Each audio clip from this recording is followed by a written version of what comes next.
The Zone of Interest from Jonathan Glazer. It's a historical drama about a Nazi commandant and his family living next to Germany's most notorious concentration camp. In this movie, we follow Rudolf Höss, played by Christian Friedel. He and his wife are raising a family of 5 kids next door to Auschwitz. Their life in this film is depicted as very ordinary despite the atrocities going on over the hedges. Rudolf is a Nazi commandant at Auschwitz. While he's pushing pencils at work, his wife Hedwig, played by Sandra Holler, is taking care of the family at home. And as you'd expect from a mid-century relationship with 5 kids in the picture, their marriage seems pretty devoid of romance. The kids play and the adults work. They live run-of-the-mill lives to the sound of gunfire and screams in the background. Though the trailer perfectly depicts the movie's core subject, it probably doesn't make it very clear. This movie is about complicity. This movie isn't trying to tell you a big story so much as it's showing you what complicity through ignorance looks like on the most extreme level possible. And it shows us how horrible people can seem when they're just so desensitized by the cruelties of the world. So yeah, at first the movie seemed like it was just slow to start.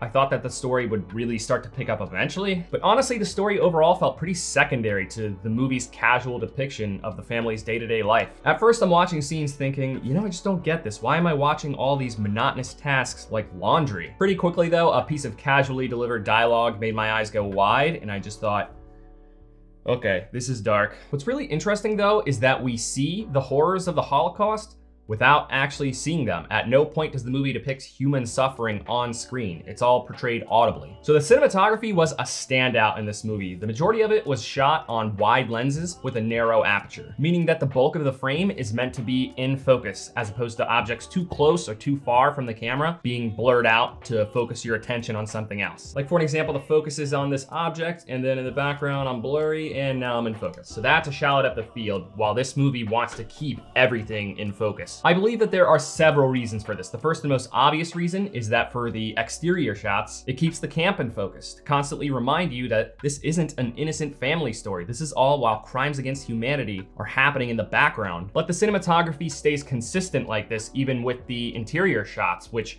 could be just to make it feel like we're there. We don't typically see things in the real world with a shallow depth of field like I was just making an example of. So these wide shots kind of just make it feel like we're a fly on the wall in this movie, really making it feel like we're at this horrible place. It could also just be to replicate the cinematography of mid-century film, minus the black and white color, of course. Older films often stayed wide and kept shots running long before cutting. That was also noticeable in this film. This last observation could admittedly just be me reaching. I don't know if this was a consideration when framing the shots, but wide shots with narrow apertures on subjects can be used to make them feel smaller to the viewer. Take the movie Downsizing for an example, which is a film about people being shrunk down to being mere inches tall. They exclusively use medium and wide shots on the miniature people to make them look smaller, and it totally works. In this movie, they're not necessarily trying to make the subjects look miniature, but it does make them feel smaller, which I think could have been done deliberately as a metaphor for these people being very little in character for their ignorance. The complicity to some of you might seem a bit unrealistic just because they seem very unfazed by everything that's happening around them. But when you think about it, Nazi officers that were put on trial after the war would often fall back on the excuse that they were just following orders.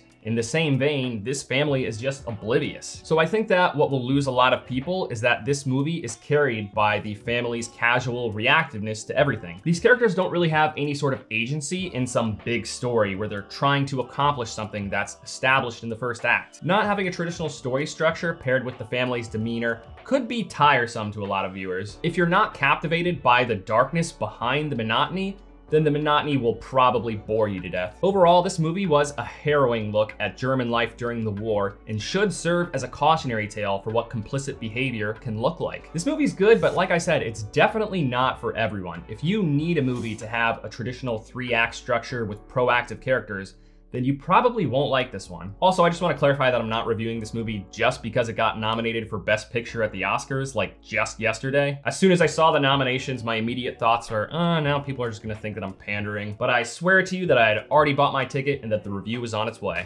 Thank you for watching this review. If it brought you any value at all, please consider giving it a like. It really does help the channel grow. I'll see you later this week with my review of Miller's Girl.